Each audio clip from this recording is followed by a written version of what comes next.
Welcome. Tonight, we'd like you to just settle in. We're going to be exploring that edge. That thin place. Exactly. That almost undetectable membrane between the world we think we know, the rational world, and, well, the profound mystery that lies just beyond it. And this deep dive is really an exploration of that borderland. Yeah. We're looking at sources from history where the unknown didn't just knock on the door. No, it walked right in. It walked right in and left these indelible marks on the people caught in the middle. To really set the stage for that kind of uncertainty, I think we first need to ground ourselves in something physical, something a bit more tangible. Right, a sense of unseen, persistent risk right here in our world. We tend to think the biggest mysteries are way out in space or buried deep in the past. But sometimes they're not. Sometimes they're just Hiding in plain sight. Or, in this first case, just beneath the surface of the water, leaving this sort of unknown risk that's still there today. And the sources on this are just chilling. It's so well documented. And it didn't happen in some remote, forgotten corner of the world. It was just off the coast of Georgia. Yeah, right outside Savannah's Tybee Roads shipping lane, a really busy area. We're talking about an event from the absolute height of the Cold War. Exactly. The date is February 5th, 1958. It's 2 o'clock in the morning, and the sky over the Atlantic is, deceptively calm. So you have a U.S. Air Force B-47 Stratojet bomber. It's on a simulated combat mission flying up from Florida. Right. Cruising at about 38,000 feet. It's a routine operation, or it should have been, but then it collides just violently with an F-86 Sabre fighter plane. A mid-air collision. Yeah. And the contact was, catastrophic. The F-86 pilot had to eject immediately. He parachuted down safely, but he watched his plane just fall into that black water. But the bomber, the B-47, it actually managed to stay airborne. Surprisingly, yes, but it was badly damaged. One of the wing engines was hit, the landing gear was compromised, it was losing altitude fast, and the crew knew they couldn't land it as it was. Too heavy, too unstable. Far too heavy. They were heading for the coastline near Savannah, and a crash was basically inevitable unless they could shed a significant amount of weight and do it fast. And the single largest piece of, let's call it non-essential cargo. They're careful. An immense object was designed for the most terrifying scenario of that era. They got permission immediately to jettison what the military called the device. A very clean, euphemistic term for what it was. A Mark 15 Mod 0 nuclear bomb. It was nearly 12 feet long, weighed almost 8,000 pounds. And it was armed with 400 pounds of conventional high explosives. Now, the sources do indicate the fissile core, the plutonium, was removed for the training flight, which is some small comfort. A small comfort, yeah. But still, 400 pounds of explosives. Absolutely, so they released it. And you just have to imagine the sight, this massive dark shape plummeting toward the ocean, disappearing into the depths, just 6 miles off the coast of Tybee Island. A heavily populated area. A tourist destination. Full of homes, industry. And the military response was, as you'd expect, frantic. They launched a massive recovery effort that summer, codenamed Operation Cactus. So they sent out ships, divers. Everything. Sophisticated sonar, dredgers. They searched the seabed for weeks and weeks, but the ocean just swallowed it. Completely. That recovery mission failed. Yeah. Entirely. The military officially declared the bomb to be lost somewhere in the sediment of Wassaw Sound. And the thinking was that it just sank into the mud. That's the official finding. They figured it probably sank 15, maybe 20 feet into the silt, which makes finding it with sonar basically impossible. You'd have to do this massive invasive digging operation. Which was deemed too risky. Exactly. So to this day, an 8,000-pound piece of Cold War history, a device that could still cause significant local damage, is just sitting there. Hidden, known, but unseen, unrecovered, untouchable. And that creates the perfect framework for our discussion tonight, doesn't it? If something that big, that physical, can just vanish, leaving behind this unresolved danger. What does that say about the things that can vanish inside of us? Exactly. What vanishes into the mind or the spirit, and what comes back up, transformed. So let's make that transition now. We'll move from the cold, dark water of the Atlantic to, well, the dark water of the human soul. We're going to turn our attention to the tragedy of Mary Routh. And our exploration here begins in the middle of the 19th century. This is a time before we really had any true grasp of the mechanisms of the brain. Mary Routh was born in 1847, and her life, her struggle along that mysterious borderline, it began almost immediately. She was just 6 months old. Her parents, Asa and Anne Routh, they witnessed her first seizure, and the sources detail it as just horrifying, uncontrollable twitching that would just move across her tiny body. Her pupils would dilate, and then she'd fall into these periods of unconsciousness that could last for days. Can you imagine? For parents in the 1840s, this wasn't a medical condition. It was like a visitation of the unknown, something terrifyingly beyond their control. And their whole life just became this desperate search for a cure, a migratory search. Constantly moving. They carried Mary all across the American Midwest and the South, just grasping at anything. They moved from Indiana to Texas when she was 10, thinking maybe a new climate would help. A year later, still nothing. So they moved again, back north, settling in a new little town called South Middleport, Illinois. But the suffering just followed them. It was relentless. By the time they got to Illinois, Mary was having these episodes daily. And you have to remember the context here. There were no modern anti-epileptic drugs. Not at all. Potassium bromide, one of the earliest treatments, wouldn't really become common for another 20 years, maybe? Long after Mary's story ends. So the family was just left with this devastating combination. The physical exhaustion from the daily seizures, and then the profound depression and hopelessness that went with it. And the sources are clear that Mary was a very bright young woman. She was great in her studies. She was an accomplished pianist. But there was always this shadow. Her music was described as constantly melancholy. Reflecting the darkness she was living in. Yeah. She knew the world was failing her. And in that desperation, the family turned to medical practices that were already ancient, even then. We're talking about bloodletting. Therapeutic bloodletting, yeah. Goes back thousands of years, but was still stubbornly popular in the 19th century. But Mary had her own specific preference. A detail that really tells you a lot about her isolated internal world. Leeches. Leeches. She had these constant severe headaches, and she was convinced that placing leeches on her temples was the only thing that gave her any real relief. And here's where the detail gets heartbreakingly strange. She grew so used to them, she started treating them like pets. They were her companions in suffering. The only constant companions she had. The sources actually note that spending time with her leeches, placing them, observing them, it was one of the few things that could genuinely make her smile. It's this bizarre fusion of pain and solace. But this relationship with blood and pain, it escalated dramatically. In 1864, she's 18 years old. And she takes the bloodletting into her own hands. With a knife, she cut her arm, and the resulting blood loss was so severe she lost consciousness. When she woke up from that, the illness had changed completely.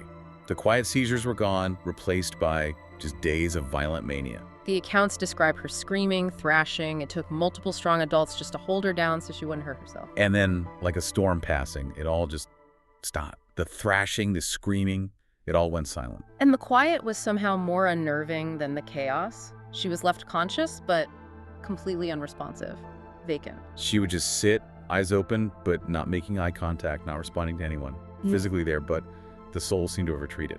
But this absence was then replaced by something entirely new, something that defied all understanding at the time. Her parents started to notice she could do these complex, routine tasks. Like dressing herself, pinning up her hair. Flawlessly, but her eyes never moved. They never focused. It was as if her sight was completely detached from her consciousness. So her parents, completely bewildered, they start testing her. They put a dark blindfold over her eyes. And even with no visual input, she successfully dressed herself. And then in this really uncanny moment, she reached out and picked up these tiny little pins from a cluttered table and pinned her hair perfectly. Muscle memory could maybe explain the dressing. But the pins? That's something else. It's just a sensory pathway they just couldn't explain. So the tests escalated. Still blindfolded, they put a massive encyclopedia in her lap. She opens it, seemingly at random, and when they ask her what's on the page, she announces the entry is for the word blood.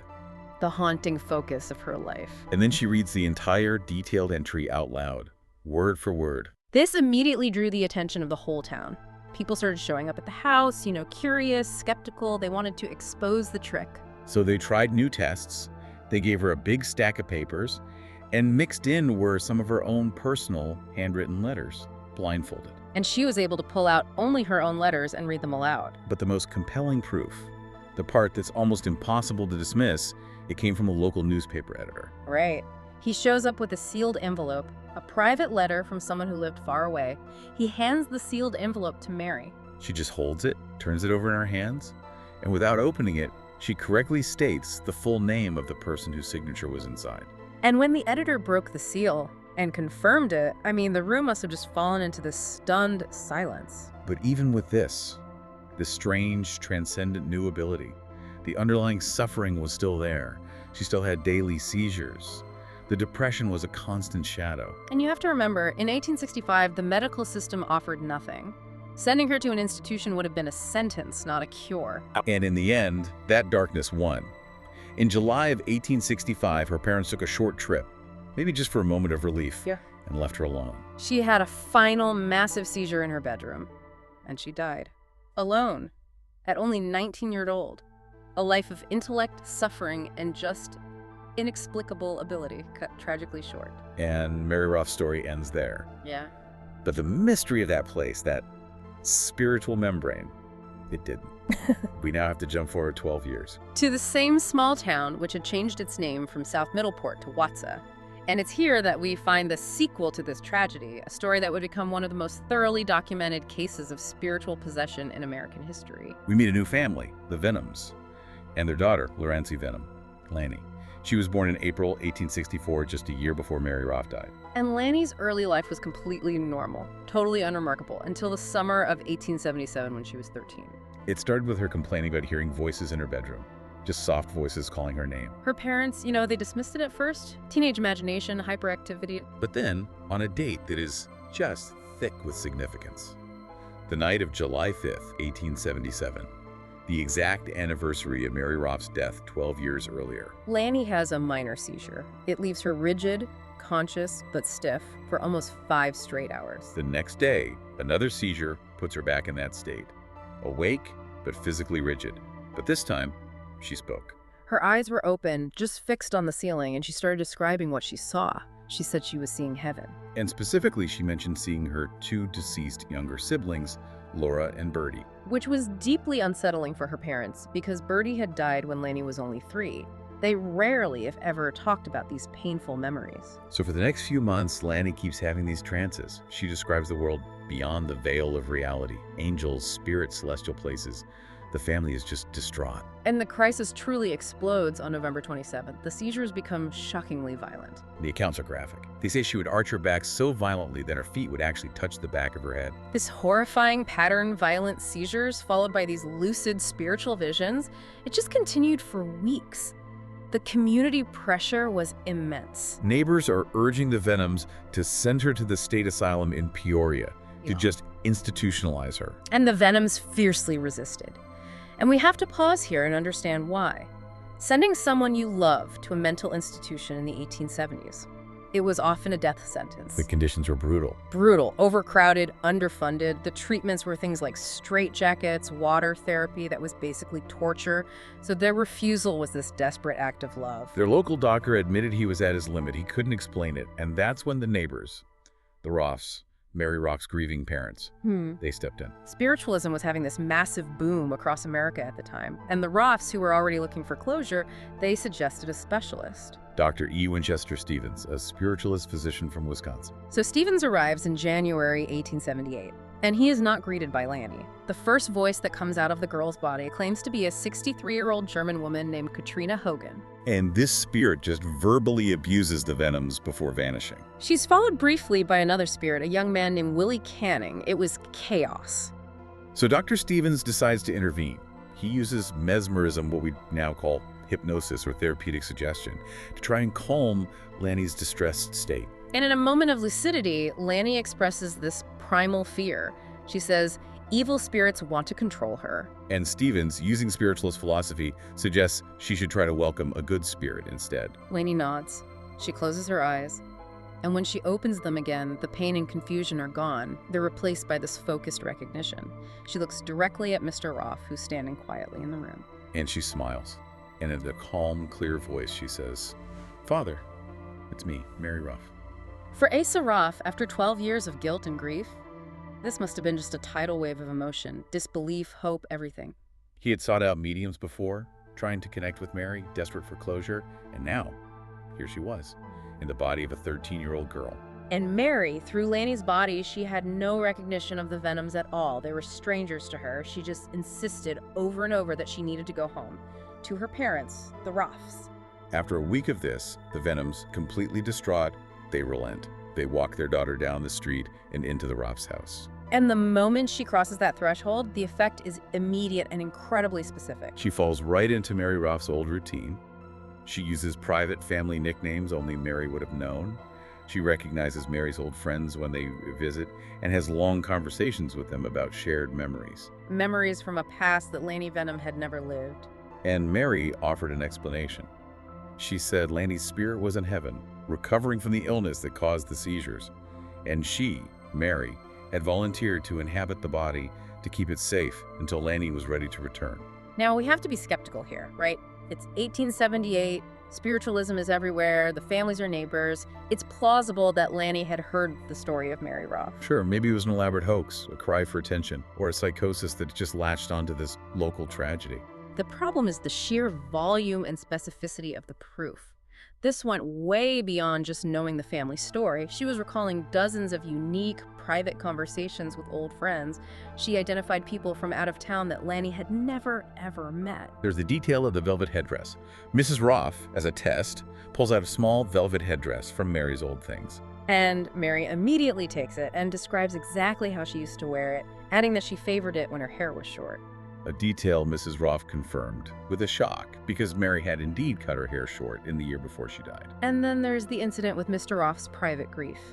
Mary approaches him and recalls sending him a specific note through a medium he had visited, and she provided the exact dates and content of the message. How could Lanny possibly know the details of a private exchange between Mr. Routh and a medium in a completely different city? But maybe the most powerful piece of verification involved Dr. Stevens himself. Mary told him that in the spirit world she had seen his deceased daughter, and she described a cross-shaped scar on his daughter's cheek. Stevens was staggered. He confirmed it was real, from a painful surgery his daughter had years before to stop an infection. A private medical detail that an Illinois farm girl could have no way of knowing. This occupation lasted for over 15 weeks, a time where the Rouths truly felt they had their daughter back. There were brief moments where Lanny would return, confused, disoriented, asking why she was in their house. Only for the calm, knowing spirit of Mary to reassert control. On May 7, 1878, Mary calmly announced that Lanny was recovered and ready to return for good. The final day was May 21st. Mary tearfully said her goodbyes in the Routh parlor. One of the Routh daughters then walked Mary back to the Vennum home. They reached the door. Mary mounted the steps alone and knocked. And when the Vennums opened the door, Mary Routh vanished. Lanny Vennum was back, in full control, feeling like she'd woken up from a very long, very strange dream. She had no memory of the 15 weeks. She just embraced her parents. And this is the most critical outcome, no matter what theory you favor. For the rest of her long life, Lurancy Vennum never had another seizure. The terrifying illness that was about to condemn her to an asylum was completely, irrevocably gone. So what are we left with? A hoax that somehow cured a severe neurological disorder. A psychosis that resolved itself perfectly with the kindness therapy of living with the Rouths. The clinical theories just struggle against the verified facts, the sudden cure, the intimate details she knew. Lanny's parents claim she returned more intelligent, more industrious, more womanly, and more polite than before. She was, for all intents and purposes, improved. She did briefly try working as a medium for a couple of years, but 4 years later she married a farmer, George Benning, moved to Kansas, and raised 13 children. A normal life, but she always maintained contact with Issa Routh. And whenever she returned to Watsa to visit, she would always go next door to the Routh's house. She would always knock first. And during these visits, there's this final atmospheric detail. Lanny would sit quietly in the parlor, and in the silence, the clock on the mantel would seem to tick incredibly loudly. And after a moment, Lanny would close her eyes. And when she opened them, she'd look at the Rouths and say, "Hello, Mother. Hello, Father. It's so good to be home." The boundary, it seems, was always ready to shift for her. Let's use that idea now, this idea of the body and mind yielding to some other force and journey much further back in time, over 700 years. We're moving from 19th century spiritualism to the intense mysticism of the medieval era, to the life of Hildegard of Bingen, another woman who walked this mystical borderline. And this shift is important because it highlights a pattern. In the 1870s, people were worried about being tricked by parlor mediums. But what happens when the person claiming divine communication is already a wealthy, respected noblewoman? And she isn't using it for fame or money, but simply to function, to have a voice in a world that was designed to silence her. Hildegard was born in Germany in 1098, the 10th child of noble parents. And as was the custom, she was tied to the church. At age 8, she was sent to live with a nun, Jutta von Spanheim. But her journey into this other realm began much earlier. Her first divine vision was at age 3. And she described it not as just an image, but as a heavenly light which made my soul tremble. An intense physical and emotional reaction. And these weren't dreams. The sources say the visions happened day or night while she was fully awake and alert. One of her descriptions is so powerful. She describes seeing a great star, splendid and beautiful, which is then followed by a cascade of falling stars that turn into black coals and just disappear into a void. But for decades, she kept these visions a secret. It was a rational choice, really, humility and fear. As a woman in the 12th century church, claiming to be a direct conduit for God's word could get you persecuted, not promoted. But this silence came at a terrible physical cost. She suffered from severe, crippling, paralyzing pain that often left her bedridden for long stretches. She came to believe this was divine punishment for her resistance, for refusing to write down what she was being shown. The breaking point came when she was 42. She had a vision that was less a beautiful light and more of a direct command. She had to start writing. And the moment she finally submitted, the moment she began the work, the intense physical pain that had plagued her for decades, it finally, miraculously stopped. The obedience healed the body. So for the next 10 years, she worked, aided by the monk Volmar. She'd scribble the visions on wax tablets, and he'd transcribe them to parchment. This became her first great work, the Civius, or Know the Ways. And her fame spread all through Europe. It reached the Vatican. Pope Eugene III read perks of her work and sent her a letter encouraging her. That papal recognition was crucial. It protected her. And she used that protection, that authority, to become this incredible polymath. She wrote theology, she composed music that's still studied today, she wrote a 9-volume medical text, a play. She was a true iconoclast. She succeeded as a female intellectual in an age that strictly forbade it. But just like with Lurancy Vennum, the source of her gifts is still debated today. Was it truly divine, or was it neurological? In 1917, historian Charles Singer offered a posthumous diagnosis: scintillating scotoma. It's a neurological condition, a visual disturbance that causes people to see vivid, hallucinated patterns of light. Dazzling, shifting, zigzagging patterns. And when you read Hildegard's descriptions of heavenly light and splendid stars, the medical connection seems, well, pretty clear. The neurologist Dr. Oliver Sacks later championed this idea. He suggested they were a form of migraine aura caused when a person confronts essentially unsolvable problems. For Hildegard, the unsolvable problem was being a female genius in a patriarchal world. That internal conflict, Sacks argued, manifested as the pain and the spectacular visions. But her biographer, Braber Newman, offered a fascinating counterargument. Maybe the visions weren't a passive result of the problem, but an active tool she used to solve it. She was using the authority of God, an authority higher than any bishop, to empower herself, to speak, to travel, to lead. The illness became her shield, and the visions became her megaphone. Whether it was neurology or divinity, her legacy is just undeniable. She's revered by feminist scholars, by composers, by healers. And there's a final, quiet, atmospheric detail from the moments after her death in 1179.